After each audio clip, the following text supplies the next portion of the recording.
All right, if you've ever wrangled a Linux server, you've definitely heard of SE Linux. And yeah, it probably came with a big scary warning, right? It's complicated, it breaks everything, and the number one piece of advice is just to turn it off. But what if that's a huge mistake?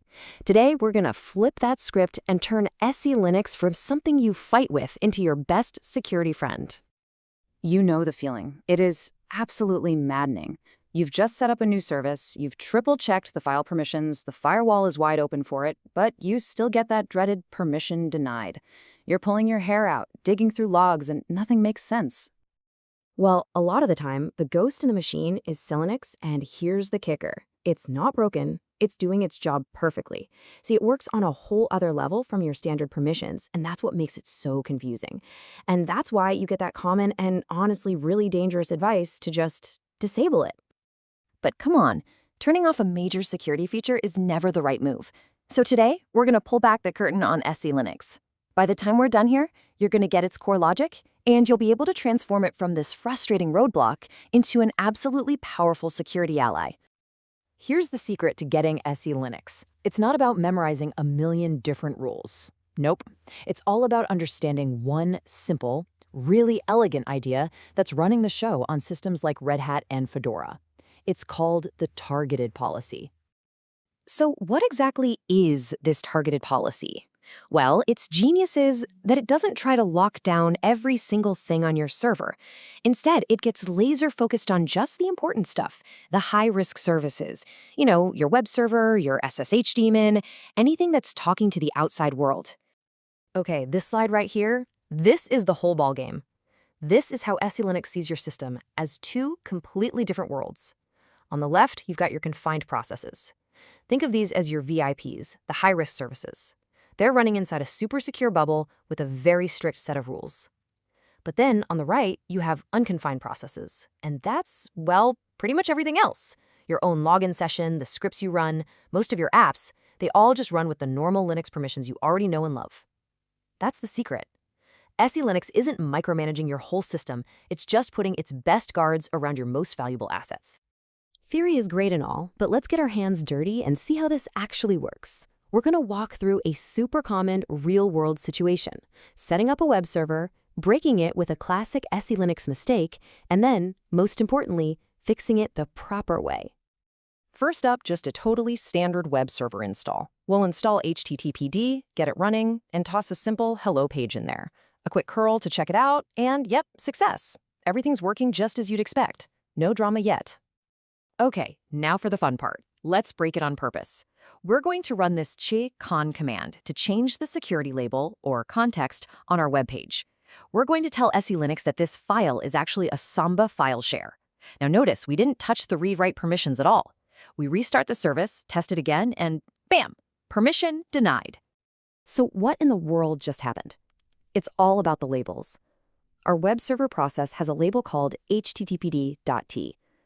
The rulebook for SE Linux says that httpd.t is only allowed to read files with the correct web content label, which is httpd.sys.content.t. The second we changed our file's label to sumbit.share.t, we basically made it invisible to the web server.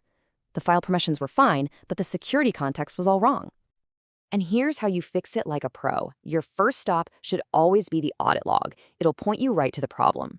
Then, instead of messing around with checkcon again, we use the magic wand, restorecon. This command is awesome. It just looks up what the default correct security label for that file should be and puts it right back. We run it, test one last time, and just like that, we're back in business. Okay, so you've totally got file context now, but that's just the beginning. SE Linux gives us more cool tools to play with, like locking down user accounts and even tweaking the security rules on the fly, all without having to become a policy-writing genius. That same idea of putting a process in a secure bubble, you can do that for user accounts too. This is a game changer on shared systems. You can create super specific rules for users that go way beyond what you can do with just plain old sudo. But what if you need a service to do something a little weird? Like, what if your web server needs to connect out to a database? Do you have to write a whole new security policy? Nope. For that, SE Linux gives us these things called booleans. They're basically just simple on and off switches for common policy tweaks. Here are a few great examples. Need Apache to make network connections? Just flip the HTTPD can network connect boolean to on. Need to let your FTP server see user home directories? There's a boolean for that. These little switches give you a ton of flexibility to safely adjust the rules without poking holes in your security. And changing them is super easy with the setcbool command. But here is a pro tip, and you really want to remember this. Always, always use the -p flag. That makes your change permanent. If you forget it, your setting will just disappear the next time you reboot the server, and you'll be scratching your head wondering why it broke again. All right, we've gone over the core ideas and the essential commands. So let's put it all together. Let's build a simple, repeatable master plan you can use to tackle any SE Linux issue that comes your way. Let's kick off with the do's. First, for fixing file labels, RestoreCon is your best friend. Use it. It's safe, it's repeatable. Second, if a service needs to do something extra, check if there's a boolean for it first. And if you're ever truly stuck, you can use set_0 to switch into permissive mode. This lets the action work, but still logs what would have been denied, which basically tells you exactly what to fix. And now for the big don'ts, and these are really important. Number 1, just don't disable SE Linux. Seriously, use permissive mode if you need to debug. Number 2, try to avoid using chcon for permanent fixes because a system-wide relabel can just wipe away all your hard work. And finally, please, don't ignore the audit logs. They are literally telling you the solution to your problem. And this is it, your foolproof 4-step workflow. 1, make the error happen. 2, use awsearch to quickly find the denial message in the logs. 3, run the amazing CAlert tool against your audit log. This thing is magic. It often gives you the exact command you need to run. And 4, apply the fix properly with RestoreCon or setcbool. I promise you, this little process will solve 99% of your issues. If you only remember one thing from all of this, let it be this right here.